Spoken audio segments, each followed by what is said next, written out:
Assalamualaikum warahmatullahi wabarakatuh. Perkenalkan, nama saya Muhammad Haikal Fahmi. Saya Cynthia Ziratul Rahman. Saya Rizka Akmalia Ramadhani. Di sini kami akan menjelaskan materi tentang dasar-dasar pendidikan. Kami dari kelompok 1. Pertama, pendahuluan. Faktor utama pembentukan pribadi manusia adalah pendidikan, baik dalam membentuk pribadi yang positif maupun negatif. Menurut ukuran normatif, proses perkembangan dan pendidikan manusia tak hanya dipengaruhi oleh proses pendidikan formal saja, karena manusia selalu mendapatkan 3 pengaruh dari keluarga, yaitu sekolah serta masyarakat yang disebut dengan tripusat pendidikan untuk mencapai hasil yang maksimal.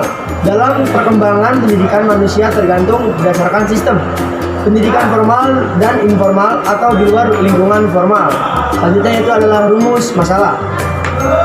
Rumusan masalah. Nomor 1, apa pengertian pendidikan? Nomor 2, untuk apa saja unsur dan faktor pendidikan? Nomor 3, bagaimana arah pendidikan itu? Sedangkan tujuan dari presentasi kami yang pertama yaitu untuk memaparkan pengertian pendidikan, yang kedua unsur dasar dan faktor pendidikan, dan yang ketiga arah dan fungsi pendidikan. Selanjutnya yaitu pembahasan. 1. Dasar-dasar pendidikan. Pengertian pendidikan adalah usaha untuk mendapatkan pengetahuan baik secara formal melalui sekolah maupun secara informal dari pendidikan di dalam rumah dan masyarakat. Pengertian pendidikan menurut Herman Hoare, pendidikan adalah proses abadi dari penyesuaian lebih tinggi bagi makhluk yang telah berkembang secara fisik dan mental yang bebas dan sadar kepada Tuhan seperti termanifestasikan dalam alam sekitar, intelektual, emosional, dan kemauan dari manusia. Sedangkan menurut Kamus Besar Bahasa Indonesia, definisi pendidikan yaitu sikap seseorang melalui pendewasaan tentang pelatihan. Sedangkan menurut Ki Hajar Dewantara yaitu proses tumbuhnya seseorang untuk mencapai kebahagiaan yang setinggi-tingginya. Selanjutnya, Menurut Raja Mudiarjo, pengertian pendidikan dibagi menjadi 2 definisi, yaitu secara maha luas dan sempit. Secara maha luas, pendidikan adalah hidup. Pendidikan adalah segala pengalaman belajar yang berlangsung dalam segala lingkungan hidup. Sedangkan dalam arti sempit, pendidikan adalah sekolah. terus yang B, yaitu unsur-unsur pendidikan. 1. Peserta didik merupakan subjek yang dibimbing atau dididik dalam pendidikan formal. Kedua, pendidik.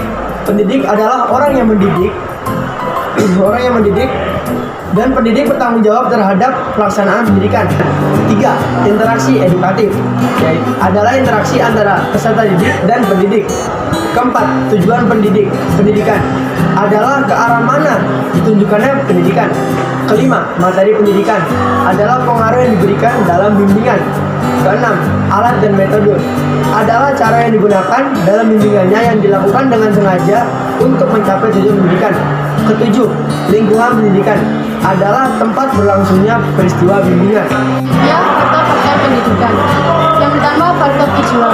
Dalam praktek pendidikan, baik lingkungan sekolah, masyarakat, maupun keluarga, itu mempunyai pengaruh terhadap sesuatu yang kita tuju. Yang kedua, faktor pendidik. Dapat dikategorikan menjadi 2, yaitu pendidik menurut jabatan, contohnya guru. Sedangkan pendidik menurut kodrat, yaitu orang tua kita sendiri. Faktor peserta didik, ini dengan cepatnya perubahan sosial, peserta didik bisa memiliki profil materi pengetahuan yang berbeda-beda. Selanjutnya, faktor materi pendidikan. Segala sesuatu yang diberikan secara langsung oleh pendidik kepada peserta didik dalam rangka mencapai tujuan bersama. Yang terakhir yaitu faktor situasi lingkungan. Situasi lingkungan mempengaruhi proses dan hasil pendidikan. Selanjutnya itu arah dan fungsi pendidikan. Arah pendidikan dilihat dari segi formalnya, yaitu pendidikan usia dini, pendidikan dasar, pendidikan menengah, dan pendidikan luar sekolah. Adapun arah pendidikan yang lainnya dilihat dari segi informalnya, yaitu ada 3, keluarga, sekolah, dan masyarakat. Terus fungsi pendidikan. Fungsi pendidikan secara makro adalah untuk membentuk lembaga yang berpredikat organisasi pendidikan yang bersifat otonom, kemampuan komunikasi sosial yang positif, serta dapat melakukan inovasi baru dalam pendidikan.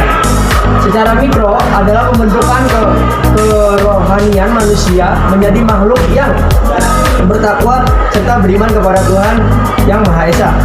Beretika dalam adab dan wawasan budaya bangsa, memiliki kecerdasan, kecakapan, kreatif, inovatif, kompetitif, serta bertanggung jawab. Menurut para ahli pendidikan, adalah suatu harapan atau keinginan manusia untuk menjadi pribadi yang berkembang secara nalar ataupun kehormatan hati. David Coppens berargumen ada 4 fungsi pendidikan, antaranya 1. Kebudayaan yang memilih dan mengerjakan peranan sosial, menjamin integrasi sosial, dan pihak sekolah mengajarkan corak pribadi. Terus yaitu adalah kesimpulan selanjutnya. Kesimpulan, pendidikan merupakan usaha untuk mendapatkan pengetahuan baik secara formal melalui sekolah maupun secara informal dari pendidikan di dalam rumah dan masyarakat.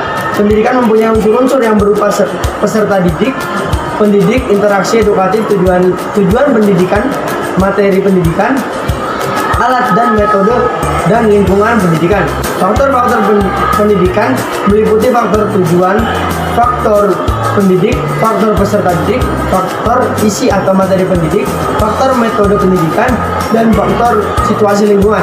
Arah pendidikan dapat dilihat dari segi sub pendidikannya dan dari segi pengaruh lingkungan. Fungsi pendidikan dibagi menjadi 2, yaitu arti sempit dan dalam arti luas. Sekian dari kami. Wassalamualaikum warahmatullahi wabarakatuh.